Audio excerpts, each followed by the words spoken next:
Next short term source of finance is advances from customer. जो हमारे customers होते हैं वो कुछ एडवांस पेमेंट कर जाते हैं गुड्स और सर्विसेज के लिए। सपोज हम एक एग्जांपल लेते हैं, सपोज मेरा बिजनेस कॉन्ट्रैक्ट का है, हम कॉन्ट्रैक्ट पे ब्रिज बनवाते हैं, हमने कॉन्ट्रैक्ट लेते हैं ब्रिज बनाने का और हम ब्रिज जो है कंस्ट्रक्शन करते हैं। इट मींस मेरा बिजनेस कंस्ट्रक्शन कंपनी है मेरी, हम कंस्ट्रक्शन करते हैं। तो कंस्ट्रक्शन के लिए मेरे पास एक कस्टमर आया और उसने बोला कि ये घर बना दीजिए मेरे लिए।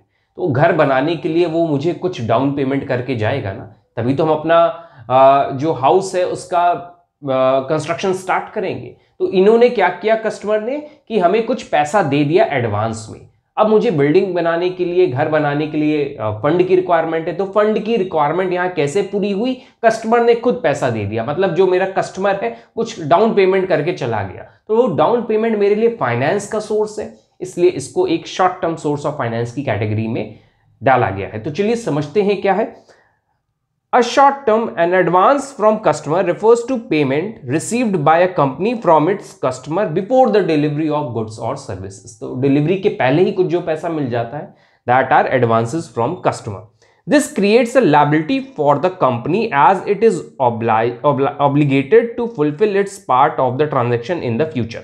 अब जैसे ही उसने मुझे एडवांस में पेमेंट किया है तो कंपनी के ऊपर एक लायबिलिटी जनरेट हो गई है कि उस पैसे का रिटर्न आपको देना है, रिटर्न इन द सेंस हम सर्विस वापस दें या गुड्स वापस दें। तो एक तरह से यहां लायबिलिटी जनरेट हो रही है कंपनी के ऊपर और एक सोर्स ऑफ फाइनेंस जनरेट हो जाता है कंपनी के लिए। So this is your advance from customers. तो चलिए इसको समझते हैं कि why advance from customer act as a short term source of finance, जिसमें पहला है इमीडिएट कैश इनफ्लो। देखिए जैसे ही एडवांस मिलता है तो वैसे ही कैश का इनफ्लो होता है कंपनी के पास, तो इसलिए तुरंत कैश का इनफ्लो हुआ, शॉर्ट टर्म नेचर का है, इसलिए इसको short term source of finance की कैटेगरी में पुट किया गया है। तो देखिए यहां क्या लिखा है, इमीडिएट कैश इनफ्लो में the company gain access to cash before delivering goods और services which can be used to finance operation और प्रोडक्शन, इसलिए इसको short term source of finance में रखा गया। Second is interest free financing.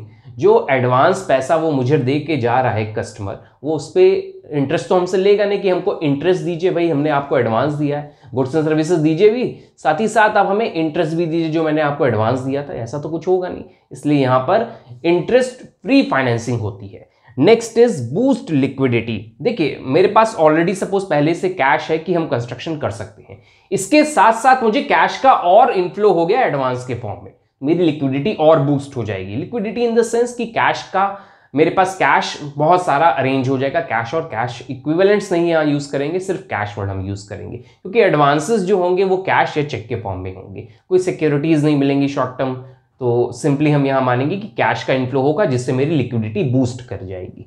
आगे है कुछ कैरेक्टरिस्टिक्स, इसको समझते हैं क्या है, इसकी क्या कैरेक्टरिस्टिक्स हैं। First characteristic is current liability. अभी मैंने आपको बताया जैसे ही कस्टमर मुझे एडवांस पेमेंट करेगा मेरे ऊपर एक ऑब्लिगेशन आ जाएगा कि उस एडवांस के रिटर्न में मुझे गुड्स या सर्विसेज देना है कस्टमर को। That's why it is a short term source of finance, that's why current liability की कैटेगरी में रखा गया। शॉर्ट टर्म सोर्स है तो करंट लायबिलिटी के कैटेगरी में आएगा, लॉन्ग टर्म होता तो long term source of finance non current liability में आता। Next is trust based. जो एडवांस देकर जा रहा है वो मुझ पर ट्रस्ट कर रहा है ना, इसीलिए वो हमें एडवांस दे रहा है, तो यहाँ पे ट्रस्ट बेस्ड होता है। तो इसकी एक कैरेक्टरिस्टिक्स क्या होती है, जो कस्टमर एडवांस दे के जाते हैं वो ट्रस्ट करते हैं अपने बिजनेस पार्टनर से, जो भी सप्लायर है या जो भी कॉन्ट्रैक्टर है उन सब पे ट्रस्ट करते हैं, इसलिए वो एडवांस देते हैं। Next is non recurring. ये जो एडवांस मिला है ये बार बार नहीं मिलेगा, स्टार्टिंग के टाइम ही दिया जाएगा, कॉन्ट्रैक्ट साइन के टाइम पे दे दिया जाएगा, जैसे हम डिलीवरी करेंगे गुड्स की उसके बाद बचा हुआ पेमेंट मिलेगा। That's why it is non-recurring in nature. कुछ एग्जाम्पल देखते हैं एडवांसेस फ्रॉम कस्टमर के।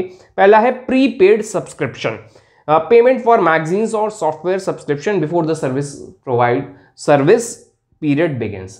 सपोज हम सब्सक्रिप्शन लेते हैं, न्यूज़पेपर का सब्सक्रिप्शन लिया, सपोज मैंने किसी सॉफ्टवेयर का सब्सक्रिप्शन लिया, तो सॉफ्टवेयर के सब्सक्रिप्शन लेने के लिए हमें एडवांस में उनको पे करना होता है, जिसका जो सॉफ्टवेयर हम पूरे साल यूज कर सकते हैं।